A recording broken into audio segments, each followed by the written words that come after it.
शेती माझी प्रयोगशाळा या यूट्यूब चॅनलमध्ये मी आपलं स्वागत करतो. या चॅनलवर आपण नवीन असाल तर या चॅनलला सबस्क्राईब करा. या चॅनलचे नवनवीन व्हिडिओ पाहण्यासाठी बेल आयकॉन नक्की दाबा. आपणास व्हिडिओ आवडल्यास लाईक आणि शेअर अवश्य करा. नमस्कार, मी डॉक्टर मच्छिंद्र बांगर महाराष्ट्रातील हवामान परिस्थिती संदर्भात ताजा अंदाज देणार आहे. आपण बघतो की WD आणि कमी दाब यांचं जे समीकरण निर्माण होतं, यामध्ये ट्रप लाईन तयार होते आणि मग महाराष्ट्रात पाऊस पडतो. असा अनेक वर्षाचा अनुभव आहे. परंतु यावर्षी आपण असं बघितलं की उत्तर भारतात WD आले, परंतु ते अति उत्तरेकडे राहिले. त्या दरम्यानच्या काळात बंगालच्या उपसागरात किंवा अरबी समुद्रात फारशी कमी दाबाची स्थिती किंवा वादळी परिस्थिती निर्माण झाली नाही आणि त्यामुळे महाराष्ट्रामध्ये किंवा मध्य भारतामध्ये पावसाळी प्रमाण कमी राहिलं. त्याचा परिणाम असा झाला की जवळपास 2.5 महिन्यांचा कालावधी जवळपास असा होतोय की ज्यामध्ये महाराष्ट्रात पावसाची नोंद झालेली नाही. आणि अतिशय मजबूत अशा प्रकारचा WD 10 तारखेनंतर उत्तर भारतात दाखल होईल असा अंदाज आहे. दक्षिण भारतात देखील तसं फारसं पावसाळी वातावरण नाही, परंतु बंगालच्या उपसागराच्या दक्षिणेला पावसास अनुकूल स्थिती आहे. इंडियन मेट्रोलॉजिकल डिपार्टमेंट मुंबई या माध्यमातून आपल्याला 1 जानेवारी ते साधारण 29 फेब्रुवारीपर्यंतचा अंदाज आता यापूर्वी दाखवला जायचा. आता मात्र आपल्याला 1 मार्चपासून तर 5 मार्चपर्यंतचा अंदाज दाखवला जातो आहे. आपल्याला माहिती 2 महिन्यात गेल्या पाऊस झालेला नाही आणि या 5 दिवसात देखील पावसाची नोंद महाराष्ट्रात झालेली नाही. आपण समोरचा मॅप जर बघितला तर probabilities forecast for the rainfall during March 2025 यामध्ये साधारणपणे दक्षिण भारतामध्ये अधिक पाऊस होईल आणि त्यात महाराष्ट्रातही सरासरीच्या तुलनेत अधिक पाऊस होईल असा अर्थ इथे दाखवण्यात आलेला आहे. आणि विशेष म्हणजे याच्यासाठी 1971 ते जवळपास 2020 पर्यंतचा डेटा आधार म्हणून वापरलेला आहे. आणि यावरून असं या ठिकाणी म्हटलंय की महाराष्ट्रामध्ये तरी म्हणजे एकूण जरी भारतामध्ये सरासरी पावसाचं प्रमाण मार्चमध्ये कमी राहणार आहे, परंतु महाराष्ट्रामध्ये मात्र ते अधिक असण्याची शक्यता आहे. आपण तापमानासंदर्भातील जरी मार्च महिन्याचा अंदाज बघितला तर तापमान हे सरासरीपेक्षा अधिक राहण्याची शक्यता महाराष्ट्रामध्ये आहे. कारण आपण संपूर्ण देशाचा विचार करतो, परंतु मुख्यत्वे करून महाराष्ट्रात अधिक तापमान राहील असं दिसतंय. आपण या डेटामध्ये बघतो आहोत की 1 जानेवारीपासून तर 27 फेब्रुवारीपर्यंत जे पावसाचं प्रमाण भारतामध्ये दाखवलं गेलं त्यामध्ये जवळपास 59.1% पाऊस हा कमी झालेला आहे. म्हणजे जवळपास आपण त्याला राऊंड फिगरमध्ये 60% म्हणू, म्हणजे केवळ 40% पाऊस हा या 2 महिन्याच्या कालावधीमध्ये देशात झाला आहे. महाराष्ट्रात मात्र आपल्याला दिसतंय की जवळपास महाराष्ट्राच्या विदर्भाचा थोडा अपवाद जर थोडाफार सोडला तर महाराष्ट्रात 100% पावसाची 100% पावसाची घट महाराष्ट्रात राहिलेली आहे.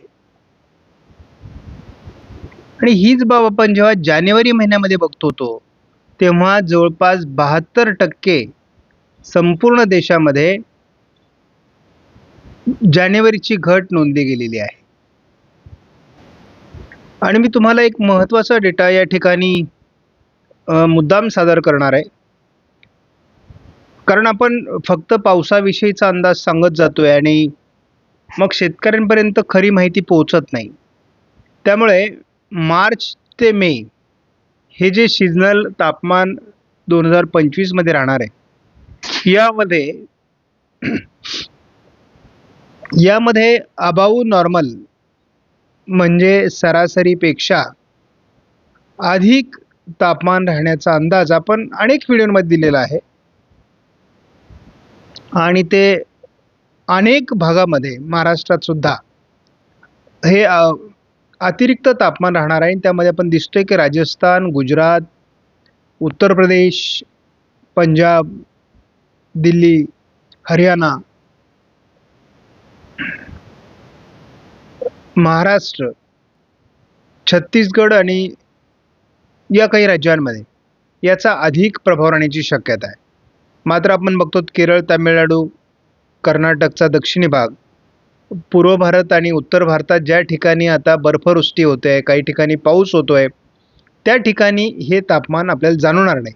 आणि मी नेहमी सांगायचा प्रयत्न करत होतो की पाऊस कमी झाल्यामुळे मध्य भारतामध्ये उष्णतेचा प्रभाव जास्त राहील. आपण साधारणपणे बघतो 12 तारखेला उत्तर भारतात एक अतिउत्तरेला WD असेल, तर दक्षिण भारतात केरळ, तामिळनाडूमध्ये कमी दाबाचा प्रभाव असण्याची शक्यता आहे. 13 तारखेला दोन्ही सिस्टम कार्यरत असणार. 14 तारखेला देखील त्याचा प्रभाव राहण्याची शक्यता आहे. 15 तारखेला देखील आपण बघतो की उत्तर भारतात WD आणि पुन्हा एकदा अंदमान निकोबार बेटांच्या दरम्यान नव्याने चक्राकार स्थिती तयार होण्याची शक्यता आहे. साधारण 16 तारखेपासून मध्य भारतावर थोडं वातावरण बदलू शकतं असा या मॉडेलने देखील अंदाज दिला आहे. मुळातच 10 तारखेपर्यंत पाऊस नसल्यामुळे आपण त्याच्या अगोदरचा अंदाज बघणार नाहीत आणि आपण बघतो बंगालच्या उपसागरामध्ये 10 तारखेला एक कमी दाबाचं क्षेत्र अस्तित्वात असणार आहे. 11 तारखेला त्याचा प्रभाव केरळ, तामिळनाडू, दक्षिण कर्नाटक, आंध्र प्रदेशच्या काही भागात असणार आहे. उत्तर भारतातही WD सक्रिय होईल. दक्षिण भारतातील कमी दाब अरबी समुद्रात सरकण्याची शक्यता आहे. उत्तर भारतात हलका WD अतिउत्तरेला असणार आहे. 13 तारखेला देखील उत्तर भारतात WD आहे, तर केरळपासून जवळपास गोव्यापर्यंत किंवा अगदी रत्नागिरी सिंधुदुर्गपर्यंत किनारपट्टी भागात पावसाळी परिस्थिती निर्माण होऊ शकते. आपण 14 तारखेला बघतो की पुन्हा एक नवीन कमी दाब हा अंदमान निकोबार बेटांच्या दक्षिणेला तयार होतोय. पहिला कमी दाब हा मालदीवच्या दरम्यान केंद्रित झालेला आहे. उत्तर भारतात एक प्रभावी WD देखील सक्रिय होणार आहे.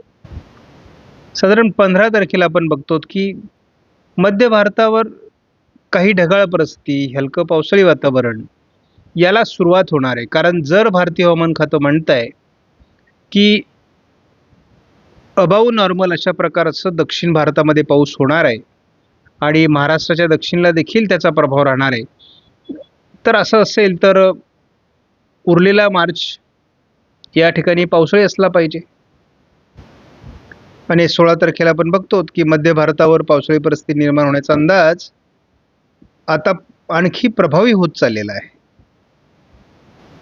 आपण जास्त वेळ वाया न घालवता आपण बघतो की मध्य भारतावर कुछ तो होने वाला आहे. आणि आपल्याला माहिती आहे दक्षिण भारतात आणि मध्य भारतापर्यंत जवळपास उरलेल्या मार्चमध्ये सामान्यापेक्षा जास्त पाऊस होण्याचा अंदाज हवामान खात्याचा आहे. त्यामुळे काहीतरी बदल होईल आणि मान्सूनपूर्व सरींचा प्रभाव निर्माण होईल असं दिसतंय. आपल्याला माहिती आहे 10 तारखेपर्यंत तर काय पावसाळी वातावरण नाहीच आहे. त्याच्यानंतर हवामानात काही बदल व्हायला सुरुवात होईल. उत्तर भारतामध्ये, दक्षिण भारतामध्ये पावसाळी वातावरण तयार व्हायला सुरुवात होणार आहे. कारण एक दक्षिण भारतामध्ये बंगालच्या उपसागरात कमी दाब आहे आणि ज्या कमी दाबामुळे केरळ, तामिळनाडू, कर्नाटक, आंध्र प्रदेशच्या काही भागात ढगाळ परिस्थिती तयार होणार आहे. नंतर ही ढगाळ परिस्थिती काही अंशाने अरबी समुद्रातही सरकणार आहे. म्हणजे अगदी हे वातावरण 11, 12, 13 तारखेपासूनच सुरू होणार आहे आणि मग जवळपास याचा परिणाम गोवा कोकण किनारपट्टीपर्यंत होणार आहे. त्यामुळे आपण आता थोडं महाराष्ट्राकडे अंदाज बघायला सुरुवात करूयात. आपण जर बघितलं